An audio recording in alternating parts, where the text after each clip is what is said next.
नमस्कार मित्रांनो, SAP in Marathi YouTube चॅनलवरती तुमचं स्वागत आहे. आणि धन्यवाद मित्रांनो, तुम्ही आपल्या या मराठी चॅनलला खूप चांगला सपोर्ट करताय आणि त्यामुळे आपला चॅनल हा पुढे जातो आहे आणि ग्रो करतो आहे. ओके, आता आपण जे काही व्हिडिओ बनवतो आहे, ओके, त्याच्यामध्ये मी काही टेक्निकल व्हिडिओ पण आता तुमच्यासाठी घेऊन येतो आहे. सो आपण जे SAP मॉड्यूल्स आहेत त्याचे इंटिग्रेशन बघतो आहे. तर लास्ट टाईम आपण MMFI इंटिग्रेशन पाहिलं होतं. पाहिलं नसेल तर वर आय बटनवरती व्हिडिओ आला असेल किंवा मी डिस्क्रिप्शनमध्ये पण तो देईल, तो पण बघून घ्या. आजचा व्हिडिओ मी MM आणि SD म्हणजे मटेरियल मॅनेजमेंट आणि सेल्स अँड डिस्ट्रीब्युशन या दोन मॉड्यूलचं इंटिग्रेशन कसं होतं ते तुमच्याशी मी आज डिस्कस करणार आहे आणि ते तुम्हाला शॉर्टमध्ये 15 मिनटामध्ये ते समजावून सांगण्याचा प्रयत्न करणार आहे, जेणेकरून तुम्ही इंटरव्ह्यूसाठी प्रिपरेशन करत असाल किंवा तुम्हाला कन्सेप्ट रिवाईज करायची असेल त्यासाठी एक चांगली हेल्प होऊ शकते. ओके, आणि आपल्या मराठी माणसांनी पुढे जावं आणि त्यांना जास्तीत जास्त नॉलेज मिळावं आणि तुम्ही जास्त पुढे जावं हेच माझा हेतू असतो हे व्हिडिओ बनवण्याच्या पाठीमागचे. तर तुम्ही असेच आपले व्हिडिओ बघत राहा. ओके, मी नवीन तुमच्यासाठी व्हिडिओ आणत राहील. ओके, चला, टाईम आपल्याला वेस्ट नाही घालवायचा आहे, लगेच आपण व्हिडिओ स्टार्ट करूयात. ओके, सो MMSD इंटिग्रेशन म्हणजे काय तर सगळ्यात महत्त्वाचं लक्षात ठेवा, मटेरियल मॅनेजमेंट आणि सेल्स डिस्ट्रीब्युशन याचं जे काही इंटिग्रेशन असतं ते आपण STOमध्ये मोस्ट प्रोबॅबली करतो. स्टॉक ट्रान्सपोर्ट ऑर्डर असं म्हणतात, त्यालाच MMSD इंटिग्रेशन म्हणतात.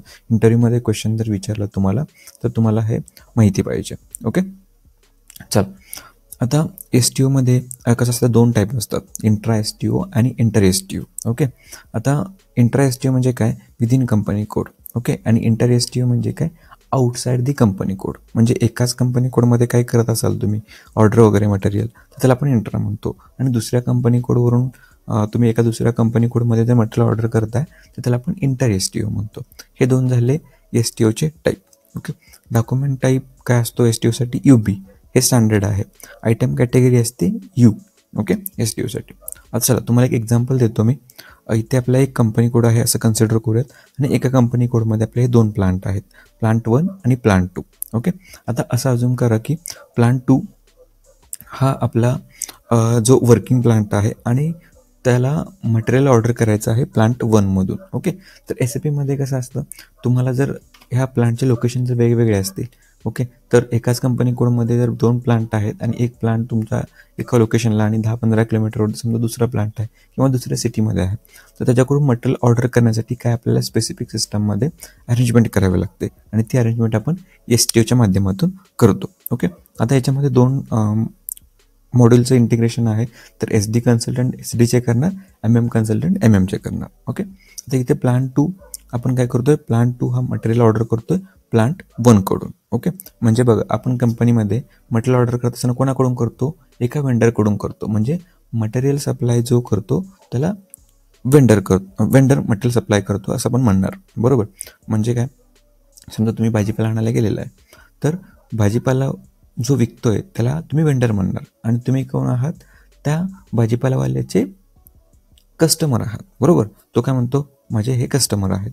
तसंच सेम प्लांट 2, ठीक आहे, हा मटेरियल ऑर्डर करतोय कुणाकडून, वेंडर कडून, बरोबर. पण वेंडरच्या दृष्टीने प्लांट 2 काय असेल, हा कस्टमर, आणि कस्टमरच्या दृष्टीने प्लांट 1 काय असेल, वेंडर. हे लक्षात ठेवा. ओके, आता प्लांट 1 मटेरियल सेंड करणार आहे प्लांट 2ला, म्हणून त्याला आपण सेंडिंग प्लांट म्हणणार. इथे आपण रिसीव्ह करणार आहे म्हणून आपण याला रिसिव्हिंग प्लांट म्हणणार. आता याच्याबरोबरच लक्षात ठेवा की जो सेंड करतो मटेरियल त्याला सेंडिंग प्लांट म्हणतात. म्हणजेच काय, त्याला डिलिव्हरिंग प्लांट म्हणतात, म्हणजेच त्याला सप्लाईंग प्लांट म्हणतात. का, तर बघा, जो मटेरियल डिलिव्हर करतोय, जो मटेरियल सेंड करतोय, तो मटेरियल सप्लाय करतोय, हे सगळ्या टर्म्स एकच आहेत. म्हणून कन्फ्यूज नका होऊ. Delivering plant is equal to sending plant is equal to supplying plant आणि रिसिव्हिंग प्लांट आपला एकच असतो. ओके, आणि कस्टमर वेंडरचं थोडंसं आयडिया तुमच्या डोक्यात ठेवा.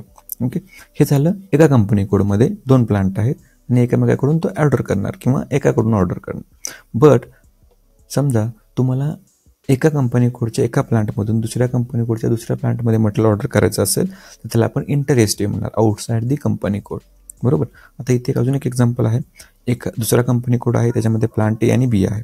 तर या कंपनी कोडमधल्या प्लांट A मधून प्लांट 1 मधल्या कंपनी कोडमधल्या एका प्लांट 1मध्ये मटेरियल जर ऑर्डर करायचं असेल तर ते तुम्ही इंटर STOने करता. ओके, म्हणजे या कंपनी कोडमधल्या प्लांट A मधून या कंपनी कोडमधल्या प्लांट 1मध्ये. हे लक्षात आलं. चला, आता याच्यामध्ये कसं असतं, जसं तुम्हाला आता मी सांगितलं की SD कन्सल्टंट असतात, ते त्यांचे कन्फ्युजन करतात. मग त्यांच्याकडे काय शिपिंग आणि बिलिंग असे दोन कन्सेप्ट त्यांच्याकडे असतात. शिपिंग म्हणजे काय, तर मटेरियल हा पाठवतोय तुम्हाला, बरोबर, तर मटेरियल तो शिप करणार. जसं तुम्ही ऑर्डर करता त्यावेळेस तुम्हाला मेसेज येतात की ऑर्डर शिप्ड म्हणून, ओके, ऑर्डर डिलिवर्ड म्हणून. तर त्या बाबतीत ते SD असतं, सेल्स असतं ते. तर त्याच्यामध्ये काय असतं, शिपिंग होतं आणि बिलिंग पण होतं. कारण मटेरियल त्यांनी तुम्हाला जर सेल केलं, बरोबर, तर तो त्याचं बिलिंग पण तुम्हाला करणार, राईट. तर अशा कन्सेप्ट आहेत, तर ते 3 कन्सेप्ट असतात. STO without SD shipping and without billing, म्हणजे याच्यामध्ये काहीच नसतं. शिपिंग बिलिंग डायरेक्टली ऑर्डर होते आणि मटेरियल येतं. Okay. Then STO with SD shipping and without billing, याच्यामध्ये शिपिंग होतं पण बिलिंग होत नाही. ओके. आणि विथ SD शिपिंग आणि विथ बिलिंग म्हणजे काय, शिपिंग पण होतं आणि बिलिंग पण होतं. जर दुसऱ्या कंपनी कोडमधून जर ऑर्डर करत असाल तुम्ही, तरच तिथे बिलिंग लागू होतं. अदरवाईज एका कंपनी कोडमध्येच तुम्ही ऑर्डर करत असाल तर ते बिलिंग लागू होत नाही, हे लक्षात ठेवा. म्हणून आपण याला इंट्रा म्हणतो, याला इंट्रा म्हणतो आणि याला इंटर म्हणतो. जिथे बिलिंग आहे त्याला इंटर, दुसऱ्या कंपनी कोडमधून ऑर्डर करत असतो तो. ओके. हा झाला आपला थेरॉटिकल पार्ट. ओके. आता शिपिंग बिलिंग जे आहे तो सेलचा पार्ट आहे. ओके. आणि PO वगैरे क्रिएट करणं हा MMचा पार्ट आहे. तर ते PO कोण करणार, प्लांट 2 हा PO क्रिएट करणार आणि तो आपण सेंड करणार प्लांट 1ला. तो प्लांट 1 त्या POच्या अगेन्स्ट तुम्हाला मटेरियल हे डिलिव्हर करणार, असं आहे, बरोबर. आता हे लक्षात आलं असेल शॉर्टमध्ये तुम्हाला. चला मी SAPमध्ये दाखवतो तुम्हाला लगेच. तर ही आपली SAP सिस्टम आहे. इथे मी तुम्हाला SPROमध्ये घेऊन जातो आहे. कॉन्फिगरेशन सांगतो थोडक्यात लगेच, की इथे एंटरप्राइज स्ट्रक्चरमध्ये पहिला आपण स्ट्रक्चर क्रिएट करून घेणार. डेफिनेशनमध्ये इथे तुम्ही प्लांट क्रिएट करून घेता. ओके. 2 प्लांट क्रिएट करून घ्या, प्लांट 1 आणि प्लांट 2. ओके. मी तुम्हाला जे आत्ता सांगतोय ते हे सांगतो, STO with SD shipping and without billing. Okay. तर इथे प्लांट क्रिएट करून घ्यायचा. देन SDमध्ये सेल्स अँड डिस्ट्रीब्युशनमध्ये इथं sales organisation, distribution channel, sales up in sales group create करून घ्यायचं. देन मटेरियल मॅनेजमेंटमध्ये तुम्ही परचेस ऑर्गनायझेशन क्रिएट करून घ्या. लॉजिस्टिक एक्झिक्युशनमध्ये तुम्ही इथे शिपिंग पॉईंट क्रिएट करून घ्या. Copy delete check shipping point असतो, कारण विथ शिपिंग बघतोय आपण. ओके. हा एवढा झाला डेफिनेशनचा पार्ट. असाइनमेंटमध्ये तुम्हाला प्लांट क्रिएट केलेला असतो, तो तुम्हाला कंपनी कोडला असाइन करावा लागतो. देन SDमध्ये तुम्हाला मोठं कॉन्फिगरेशन आहे थोडंसं. सेल्स ऑर्गनायझेशन कंपनी कोडला, डिस्ट्रीब्युशन चॅनल सेल्स ऑर्गनायझेशनला, डिव्हिजन सेल्स ऑर्गनायझेशनला, सेटअप सेल्स एरिया करावा लागेल, सेल्स ऑफिस सेल्स एरियाला आणि सेल्स ग्रुप सेल्स ऑफिसला असाइन करावं लागेल. आणि इथे तुम्हाला सेल्स ऑर्गनायझेशन, डिस्ट्रीब्युशन चॅनल आणि प्लांटचं कॉन्फिगरेशन हे एकमेकाला असाइनमेंट करावं लागणार आहे. हा झाला तुमचा SD असाइनमेंटचा पार्ट. देन लॉजिस्टिक एक्झिक्युशनमध्ये तुम्हाला तुमचे 2 प्लांट्स क्रिएटेड असतात, ते शिपिंग पॉईंटला असाइन करावे लागतात. ओके. हा झाला तुमचा एंटरप्राइज स्ट्रक्चरचा पार्ट. ओके. हे झाल्यानंतर तुम्हाला मटेरियल मॅनेजमेंटमध्ये यायचं आहे. देन परचेसिंगमध्ये यायचं आहे. परचेसिंगमध्ये तुम्हाला POमध्ये यायचं आहे. POमध्ये आला की तुम्हाला इथे स्टॉक ट्रान्सपोर्ट ऑर्डर बघायला भेटेल. इथे तुम्हाला शिपिंग डेटा मेंटेन करायचा आहे प्लांटचा. ओके. हां, मी तुम्हाला दाखवतो कसा मेंटेन करतो आपण तो. सो आपला प्लांट आहे, मी टेस्ट डेटा पण रेडी केला आहे आपल्यासाठी, आपल्याला टाईम वेस्ट नाही घालवायचा आहे म्हणून. ओके. सो माझ्याकडे 2 प्लांट आहेत. ओके. HKPL ओके आणि HKP2 असे 2 प्लांट मी क्रिएट केलेले आहेत. तर हा पहिला प्लांट आहे HPK2. ओके. याला मी कस्टमर असाइन केलेला आहे. कस्टमर हा XD01 या टिकोडनी क्रिएट करायचा कस्टमर, आणि तो इथे आपल्या ह्या प्लांटला असाइन करायचा. कारण हा आपला प्लांट कोणता आहे, HPK2, ते इथे दाखवतो मी तुम्हाला. तर हा असेल आपल्यासाठी हा असेल HPK2. ओके. प्लांट 2 म्हणजे आपला हा कस्टमर असेल, बरोबर, कारण हा प्लांट आपला कस्टमर म्हणून बिहेव करणार, बरोबर.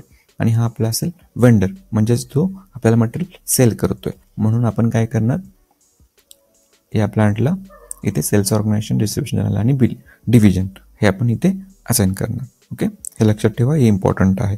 जो सेल करतोय त्याला सेल्स ऑर्गनायझेशन करायचं आणि जो कस्टमर आहे त्याला कस्टमर असाइन करायचं. तर तुमच्या अकॉर्डिंगली तुम्ही ते प्लांट डिफाईन करू शकता, बरोबर. हा इम्पॉर्टंट पॉईंट आहे, लक्षात ठेवा. Okay. Then checking rule define करायचा, ठीक आहे, क्रिएट करायचा. Okay, delivery type and checking rule एकमेकाला असाइन करायचे. 1 स्टेप आहे की 2 स्टेप आहे ते डिफाईन करायचं. ओके, हे झालं तुमचं MM चं कॉन्फिगरेशन. ओके, इथे MM चं कॉन्फिगरेशन एवढंच आहे. देन तुम्हाला काय करावं लागतं, मटेरियल क्रिएट करावं लागतं. आता मी एक मटेरियल क्रिएट केलेलं आहे तुम्हाला दाखवण्यासाठी. ओके, टेस्ट डेटा आपल्याकडे रेडी आहे. सो हे माझं मटेरियल आहे, तर मी इथे मटेरियल टाकतो, एंटर करतो. इथे बघा तुम्हाला सेल्स एरिया हे जे 3 व्ह्यू आहेत ते कंपल्सरी मेंटेन करावे लागतात. ओके, आणि हे जे मटेरियल आहे ते दोन्ही प्लांटमध्ये तुम्हाला मेंटेन करायचं आहे. तुमचा प्लांट जो वेंडर आणि कस्टमर म्हणून जो 2 प्लांट क्रिएट केले आहेत दोघांमध्ये पण क्रिएट करायचं आहे. ओके, बघा इथे मी याच्यामध्ये पण क्रिएट केलेलं आहे. आता इथे सेल्स ऑर्गनायझेशन जे मी क्रिएट केलेलं आहे, ठीक आहे, ते मला इथे टाकावं लागतं.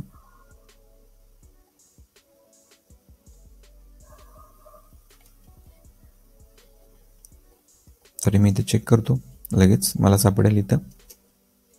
ओके, आता या प्लांटमध्ये इथे मी HKPL हा डिलिव्हरिंग प्लांट म्हणून पण असाइन केलेला आहे. ठीक आहे, तर इथे मी लिहून ठेवतो HPK2 आणि HKPL हे 2 प्लांट आहेत. तर हा माझा डिलिव्हरिंग प्लांट आहे. मी तुम्हाला अगोदर सांगितलं होतं sending plant delivering plant same असतं का, तर याचं इथे रेफरन्स येणार होता म्हणून. तर इथे मी टाकलेला आहे तो प्लांट आणि बाकीचे व्ह्यूज मी हे मेंटेन केलेले आहेत. ठीक आहे, परचेसिंग आणि अकाउंटिंग 1 व्ह्यू हा आपल्याला मेंटेन करायचा आहे, हे लक्षात ठेवू. ठीक आहे, तर हे तुमचं मटेरियल झालं, इथे आपण मेंटेन केलेलं. आता फायनल पार्ट येतो आपला POचा. ओके, PO कशी बनवायची, ME21N. ओके, आणि इथे आपण सिलेक्ट करणार UB डॉक्युमेंट टाईप. आता इथे UB डॉक्युमेंट टाईप सिलेक्ट केल्यानंतर इथे आपल्याला काय येतं की सप्लाईंग प्लांट येतो. बघा ऑटोमॅटिकली फील्ड सगळे चेंज झाले. सप्लाईंग प्लांट म्हणजे काय, परत एकदा. ओके, मी तुम्हाला सांगतोय म्हणजे काही तर त्याच्या पाठीमागे लॉजिक असतं, बरोबर. तर हे असेच लॉजिक तुम्हाला माझ्याकडून मिळत असतात. तर तुम्हाला थोडा तरी बेनिफिट होत असेल आपल्या व्हिडिओमधून तर 100% तुम्ही आपल्या व्हिडिओला लाईक करणार, त्यात काही वाद नाही आहे, बरोबर. चला, सो आता आपण इथे POमध्ये सप्लाईंग प्लांट टाकतोय. सप्लाईंग प्लांट म्हणजे काय, तर बघा इथे मी तुम्हाला सांगितलं होतं सेंडिंग प्लांट HKPL आपण टाकूया तिथे HKPL, एंटर करायचं. इथे तुमचं परचेस ऑर्गनायझेशन टाकायचं. मी टेस्ट डेटाकडे येतोय. ओके, आणि आपला कंपनी कोड आहे हा, एंटर करायचं. ओके, देन आयटम कॅटेगरी इथे असते U. ओके, आणि देन आपलं मटेरियल आहे ते इथे टाकतो मी. ओके, PO क्वांटिटी आपण 100 घेऊयात किंवा 10 घेऊयात सध्या. ओके, आणि HKP2. ओके, हे आपलं प्लांट आहे. ओके, एंटर केल्यानंतर सगळ्यात महत्त्वाचं delivery date. Okay, delivery date ही आपण उद्याची घेऊयात. ओके, 14/11. ओके, आणि इथे चेकचं बटन दाबायचं PO क्रिएट करताना. मेजर एरर नाही आहे, सगळे वॉर्निंग आहेत, वी कॅन इग्नोर, बरोबर. आता हे कन्फ्युगरेशन बरोबर आहे की नाही हे ओळखण्यासाठी एक पॉईंट म्हणजे आयटम लेवलला इथे शिपिंग टॅब आली पाहिजे तुमची. लक्षात ठेवा, शिपिंग टॅब येते आणि हे सगळे डिलिव्हरी टाईप तुमच्या इथे सेल्स ऑर्गनायझेशन वगैरे हे होतं आहे, याचा अर्थ तुमचं कॉन्फिगरेशन बरोबर आहे. तर शिपिंग टॅब येत नसेल, तुमचं कॉन्फिगरेशन चुकलेलं आहे, तुम्हाला ते चेक करण्याची गरज आहे. ओके, आपलं कॉन्फिगरेशन बरोबर आहे म्हणून शिपिंग टॅब आलेली आहे, आपण याला सेव्ह करू. ओके, हे झाली आपली PO. ओके, PO क्रिएट झाल्यानंतर नेक्स्ट पार्ट असेल आपला की ही PO आपण सेंड करणार. कोणाला सेंड करणार, या प्लांटमध्ये PO क्रिएट केली, वेंडरला सेंड करणार. आता वेंडरला सेंड केल्यानंतर प्लांट 1मध्ये जी PO आली HKPL जो आपला वेंडर आहे, सप्लाईंग प्लांट म्हणजेच तो आपला वेंडर म्हणून बिहेव करतो, तर तिकडे जाणार ते. आता इथे आपल्याला काय करावं लागतं की आउटबाउंड डिलिव्हरी, पहिला डिलिव्हरी नोट क्रिएट करावं लागते आणि आउटबाउंड डिलिव्हरी करावं लागतं. कोड आहे VL10B. ओके, परचेस ऑर्डरवरती क्लिक करा. इथे डॉक्युमेंट तुमचं परचेसिंग डॉक्युमेंट टाका. ओके, आणि रन कर. बघा, तर इथे तुमची ही PO येते. ओके, ह्याला सिलेक्ट करायचं आणि ते बॅकग्राऊंडवरती क्लिक करायचं.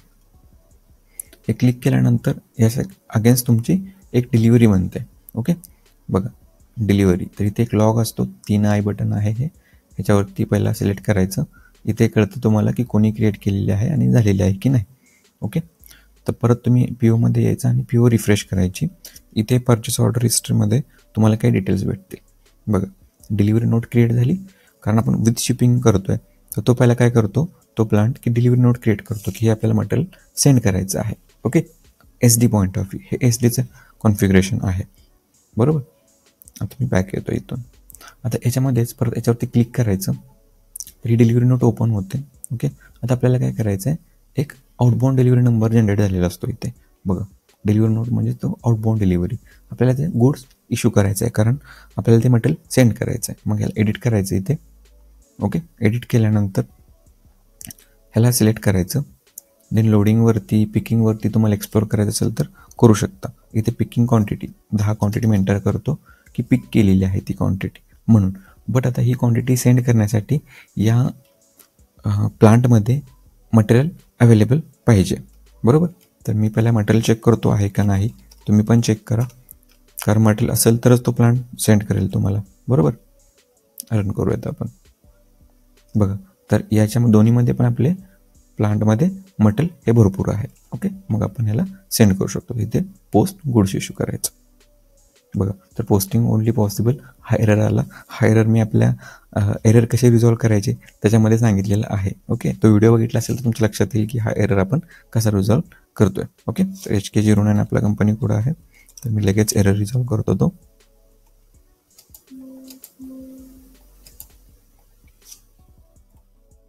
ओके, प्लांट कन्वर्ट झाला.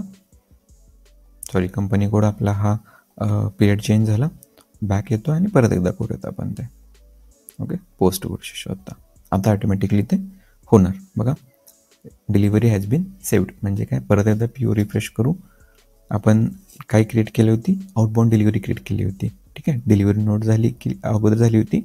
आता आपण गुड्स इश्यू केला आणि मोमेंट टाईप 641 पोस्ट झालेला आहे. हे झालं म्हणजे काय, तुमचा शिपिंगचा पार्ट कंप्लीट झाला. बरोबर, म्हणजे मटेरियल त्यांनी सेंड केलं. करेक्ट. आता हे मटेरियल आहे तुमचं, तर या पी ओच्या अगेन्स्ट तुम्हाला काय करायचं आहे की या प्लांटमधून मटेरियल आता हे सेंड झालेलं आहे.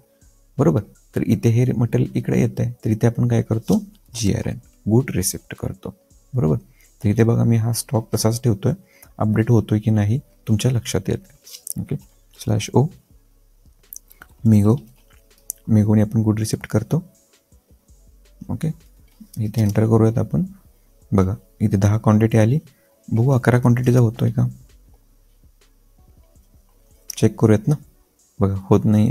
स्टोरेज लोकेशन विचारतो आहे, तर स्टोरेज लोकेशन पण टाकून बघूयात.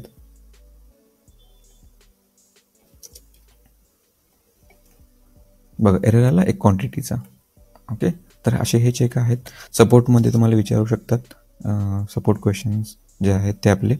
ओके, बघा, आणि इथे मी पोस्ट करतो, आयटम ओके आणि पोस्ट करतो. झाला, GRN झालेलं आहे. पी ओमध्ये मी पी ओ रिफ्रेश करून बघतो. बघा, इथे आपला 101 झालेला आहे. मोमेंट टाईप कोणते होतात, 641 आणि 101. बरोबर, तर असे 2 मोमेंट टाईप ST मध्ये होत असतात, विथ शिपिंग विदाउट बिलिंगमध्ये. ठीक आहे, आणि इथे बघा 53 आणि 92,746 आहे. मी ते रिफ्रेश करतो आहे. बघा, 53च्या ठिकाणी 63 झाला आणि 46च्या ठिकाणी 36 झाला, म्हणजे इकडला 10 स्टॉक इकडे गेलेला आहे. तर ही आहे आपली STO कन्सेप्ट, जी इम्पॉर्टंट आहे MMSD integration point of view. Okay, तर ही तुम्हाला शॉर्टमध्ये समजली असेलच. प्रॅक्टिस करा. काही डाऊट्स असतील तर तुम्ही मला कमेंट्समध्ये विचारू शकता. आपण जे ट्रेनिंग सेशन्स घेतो आहे त्याच्यामध्ये आपले व्हिडिओज असतात किंवा लाईव्ह ट्रेनिंग असतात. त्याच्यामध्ये 2-2 तासाचा आपला फक्त STOचाच चॅप्टर असतो. इन डिटेलमध्ये एक्सप्लेन केलेला आहे इच अँड एव्हरी गोष्ट. ठीक आहे, इथे मी सगळं एक्सप्लेन करू शकत नाही आहे. तर तुम्हाला असं काही माझ्याकडून नॉलेज पाहिजे किंवा तुम्हाला MM मध्ये किंवा कोणत्याही मॉड्यूलमध्ये SD मध्ये करिअर करायचं आहे, तुम्ही माझ्याशी कॉन्टॅक्ट करू शकता. आपल्याकडे प्रोजेक्ट आहेत, मॉक इंटरव्ह्यूज किंवा इंटरव्ह्यू प्रिपरेशनची पण बॅच मी घेतो. ओके, तर तुम्हाला जर खरंच इच्छा असेल आणि आपल्या मराठी माणसांना पुढे घेऊन जाण्यासाठी मी जे काही प्रयत्न करतो त्याच्यामध्ये तुम्हाला सामील व्हायचं असेल तर 100% माझ्याशी तुम्ही कनेक्ट करा, कमेंट्स करा. आपलं इंस्टाग्राम आहे तिथे फॉलो करा, सबस्क्राईब करायला अजिबात विसरू नका. आणि व्हिडिओजमधून तुम्हाला जर नॉलेज भेटत असेल तर 100% तुम्ही व्हिडिओला लाईक करणार. तुम्हाला लाईक करा म्हणायची सुद्धा गरज पडणार नाही आहे, कारण आपणच आपल्या माणसांना सपोर्ट करू शकतो. ओके, व्हिडिओ शेवटपर्यंत पाहिल्याबद्दल धन्यवाद मित्रांनो. जय महाराष्ट्र.